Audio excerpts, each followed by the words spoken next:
"Don't get in that car." The voice was small, barely 7 years old, but it cut through the noise of an entire city like a knife through silk. People stopped walking. Heads turned.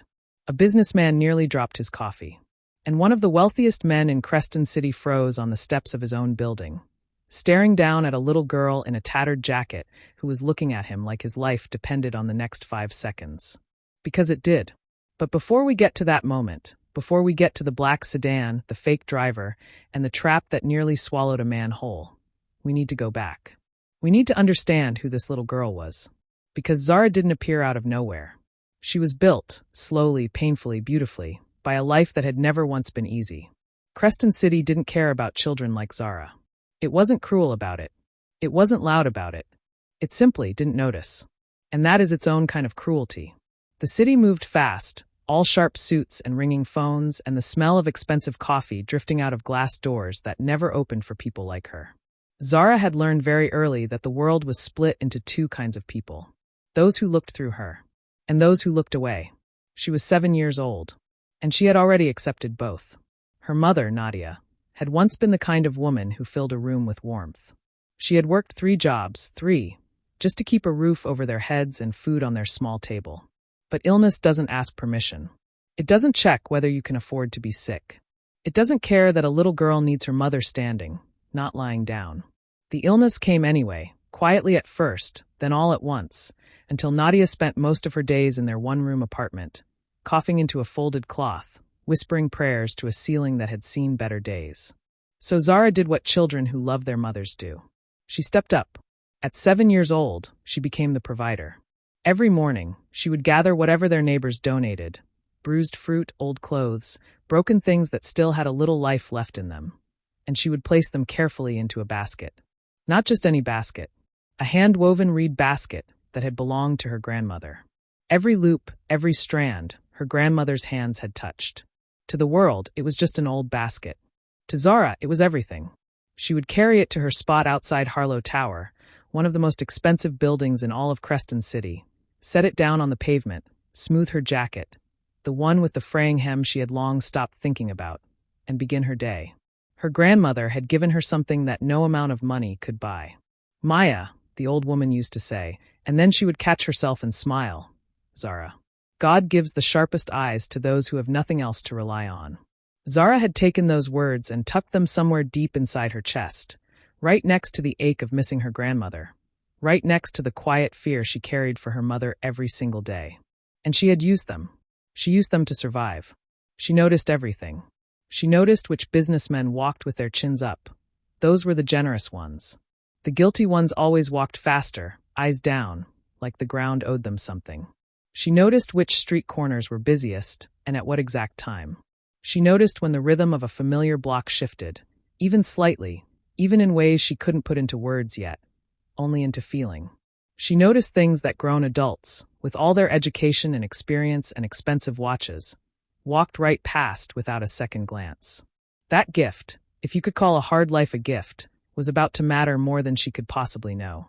It was a Tuesday morning, cold and gray the way Creston City mornings often were in that season. Zara arrived at her usual spot just before 8, set her basket down, and settled into her quiet watching. The city hummed around her. People rushed. Taxis honked. The smell of rain from the night before still clung to the pavement. And then he walked out. Daniel Ashford was not what most people pictured when they heard the word billionaire. He wasn't flashy. He didn't walk like he owned the world, even though by most measures, a significant piece of it responded to his decisions. He was 41, self-made, and the founder of a company that had brought clean drinking water to 12 developing nations. Real water. For real people. The kind of work that doesn't always make headlines but quietly saves lives every single day. His employees loved him. His rivals respected him, even when they didn't want to. And every single day at 1 o'clock in the afternoon, no matter what was happening in his world, he had lunch with his daughter Lily. He hadn't missed that lunch in 4 years. Not once. Not since Lily's mother passed. That lunch was his anchor. The 1 hour in the day when he wasn't a billionaire or a CEO or a name in a newspaper. He was just her dad. He walked out of Harlow Tower at 8:14 that morning, briefcase in hand, navy suit pressed, mind already cycling through the day ahead. Board meeting at 9. International call at 11. Lily at 1. His two bodyguards, Garrett and Owen, moved with him like a well-rehearsed routine. Garrett was the senior, broad, bald, unreadable, 30 years of experience written into every line of his posture.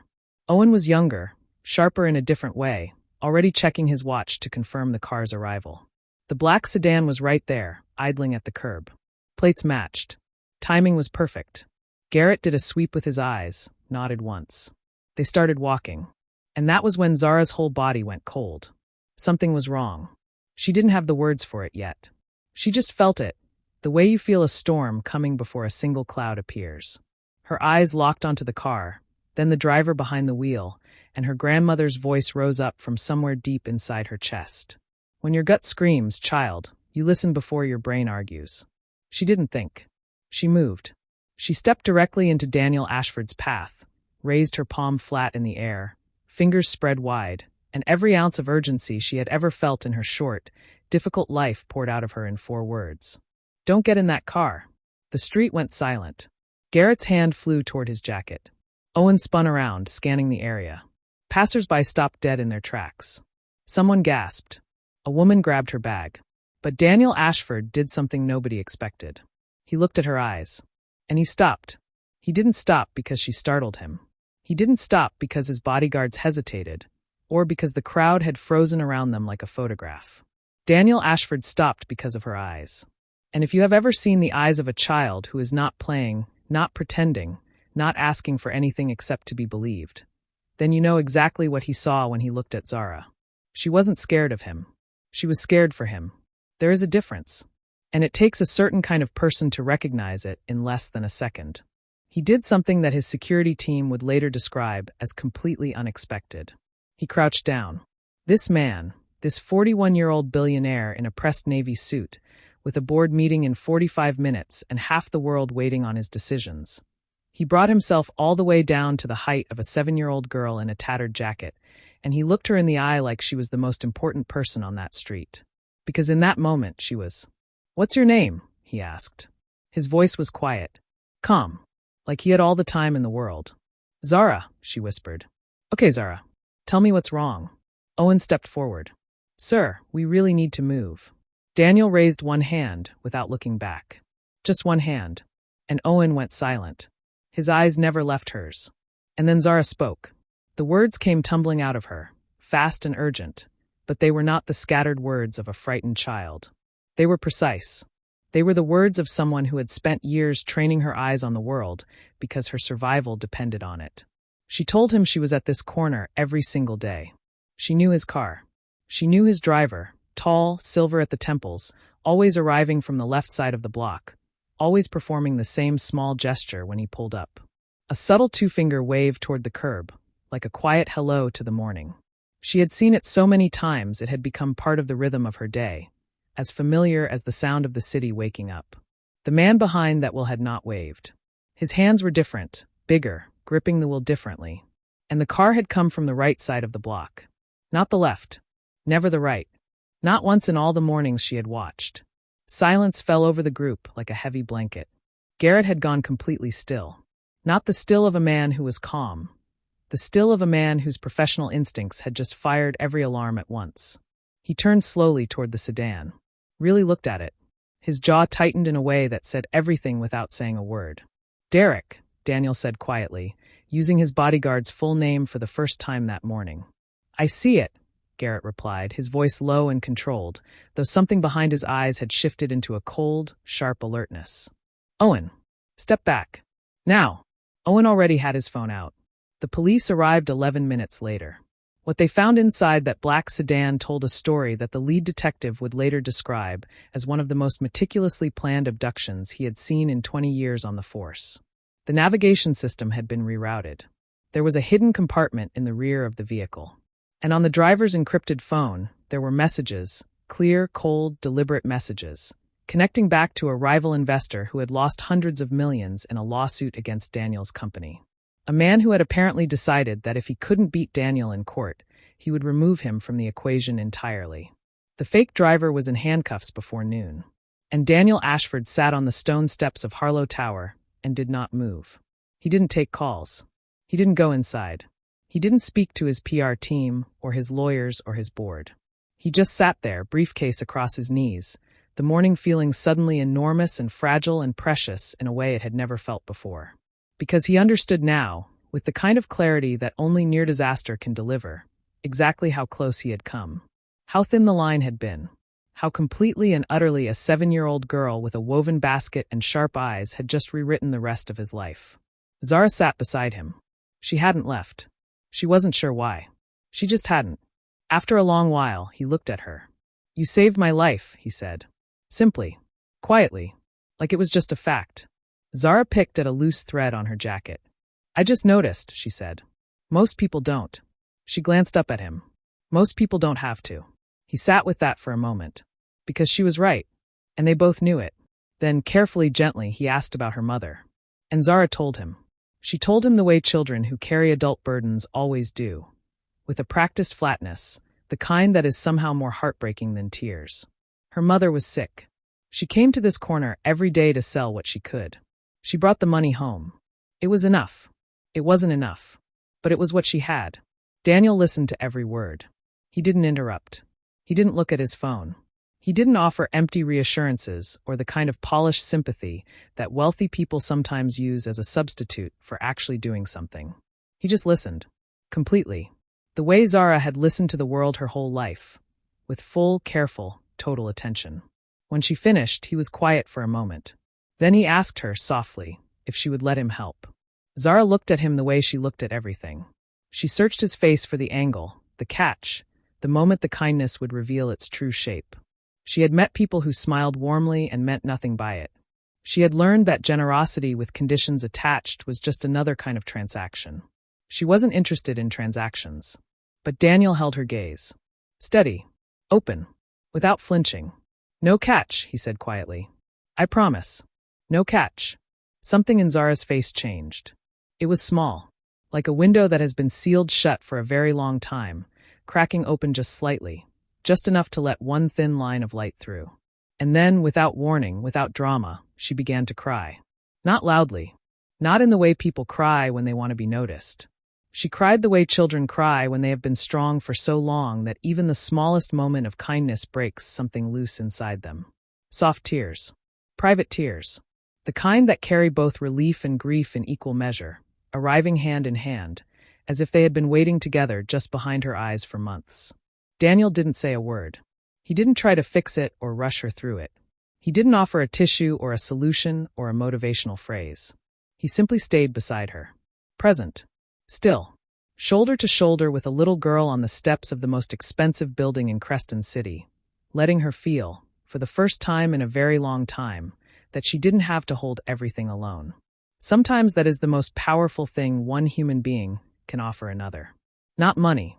Not answers. Just the radical, simple act of staying. After a while, Zara wiped her face with the back of her hand and looked up at the sky.